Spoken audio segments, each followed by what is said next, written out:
Praise the Lord. 1 ശമൂവേൽ പുസ്തകം 16-ാം അധ്യായം 1 മുതൽ 23 വരെയുള്ള തിരുവചനങ്ങൾ. അനന്തരം യഹോവ ശമൂവേലിനോട്, ഇസ്രായേലിലെ രാജസ്ഥാനത്തിൽ നിന്ന് ഞാൻ ശൗലിനെ തള്ളി എന്നറിഞ്ഞിരിക്കെ നീ അവനെക്കുറിച്ച് എത്രത്തോളം ദുഃഖിക്കും? കൊമ്പിൽ തൈലം നിറച്ച് പുറപ്പെടുക.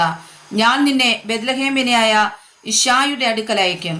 അവന്റെ മക്കളിൽ ഞാനൊരു രാജാവിനെ കണ്ടിരിക്കുന്നു എന്ന് കൽപ്പിച്ചു. അതിനു ശമൂവേൽ, ഞാൻ എങ്ങനെ പോകും? ശൗൽ കേട്ടാൽ എന്നെ കൊല്ലും എന്ന് പറഞ്ഞു.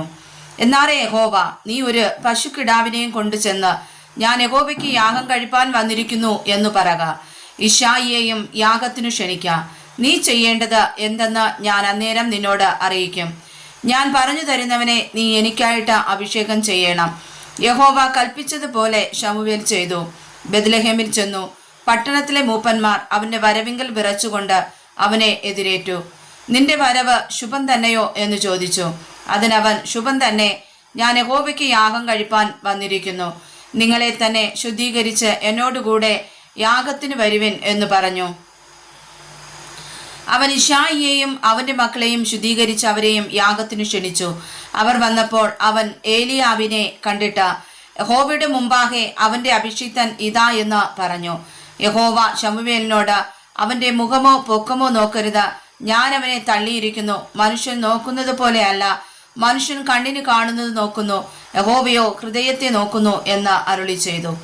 പിന്നെ ഇശ്ശായി അബീനാദാബിനെ വിളിച്ച് ശമൂവേലിന്റെ മുമ്പിൽ വരുത്തി. എന്നാറെ അവൻ, യഹോവ ഇവനെയും തിരഞ്ഞെടുത്തിട്ടില്ല എന്ന് പറഞ്ഞു. പിന്നെ ഇശ്ശായി ശമ്മയെയും വരുത്തി. ഇവനെയും യഹോവ തിരഞ്ഞെടുത്തിട്ടില്ല എന്ന് അവൻ പറഞ്ഞു. അങ്ങനെ ഇശ്ശായി 7 പുത്രന്മാരെ ശമൂവേലിന്റെ മുമ്പിൽ വരുത്തി. എന്നാൽ ശമൂവേൽ ഇശ്ശായിയോട്, യഹോവ ഇവരെ തിരഞ്ഞെടുത്തിട്ടില്ല എന്ന് പറഞ്ഞു. നിന്റെ പുത്രന്മാർ എല്ലാവരും ആയോ എന്ന് ശമൂവേൽ ചോദിച്ചതിന് അവൻ, ഇനി ഉള്ളതിൽ ഇളയവനുണ്ട്, അവൻ ആടുകളെ മേയ്ക്കയാകുന്നു എന്ന് പറഞ്ഞു. ശമൂവേൽ ഇശ്ശായിയോട്, ആളയച്ച് അവനെ വരുത്തുക. അവൻ വന്നിട്ടല്ലാതെ നാം പന്തിക്കിരിക്കേയില്ല എന്ന് പറഞ്ഞു. ഉടനെ അവൻ ആളയച്ച് അവനെ വരുത്തി.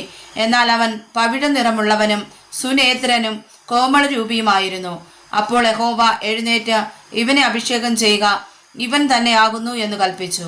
അങ്ങനെ ശമൂവേൽ തൈലക്കൊമ്പെടുത്ത് അവന്റെ സഹോദരന്മാരുടെ നടുവിൽ വെച്ച് അവനെ അഭിഷേകം ചെയ്തു. യഹോവയുടെ ആത്മാവ് അന്നു മുതൽ ദാവീദിന്മേൽ വന്നു.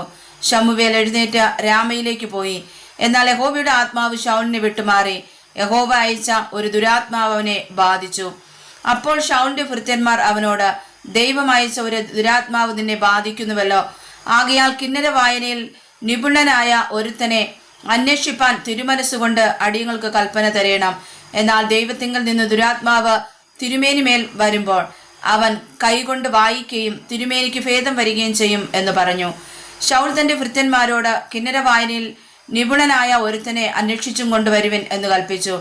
ബാല്യക്കാരിൽ ഒരുത്തൻ, ബെത്ലഹേമിനായ ഇശ്ശായിയുടെ ഒരു മകനെ ഞാൻ കണ്ടിട്ടുണ്ട്. അവൻ കിന്നര വായനയിൽ നിപുണനും പരാക്രമശാലിയും യോദ്ധാവും വാക്ചാതുര്യവുമുള്ളവനും കോമളനുമാകുന്നു. യഹോവയും അവനോട് കൂടെയുണ്ട് എന്ന് പറഞ്ഞു.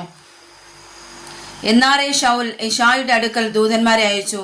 ആടുകളോടുകൂടെ ഇരിക്കുന്ന നിന്റെ മകൻ ദാവീദിനെ എൻ്റെ അടുക്കൽ അയക്കണം എന്ന് പറയിച്ചു. ഇശ്ശായി ഒരു കഴുതയെ വരുത്തി അതിൻ്റെ പുറത്ത് അപ്പം, ഒരു തുരുത്തി വീഞ്ഞ്, ഒരു കോലാട്ടിൻകുട്ടി എന്നിവ കയറ്റി തൻ്റെ മകൻ ദാവീദ് വശം ശൗലിന് കൊടുത്തയച്ചു. ദാവീദ് ശൗലിന്റെ അടുക്കൽ ചെന്ന് അവന്റെ മുമ്പാകെ നിന്നു. അവൻ അവനോട് വളരെ സ്നേഹമായി.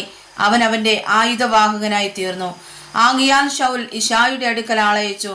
ദാവീദിനോട് എനിക്ക് ഇഷ്ടം തോന്നിയിരിക്ക കൊണ്ട് അവൻ എൻ്റെ അടുക്കൽ താമസിക്കട്ടെ എന്ന് പറയിച്ചു.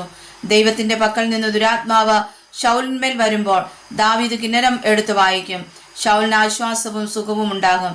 ദുരാത്മാവ് അവനെ വിട്ടുമാറും.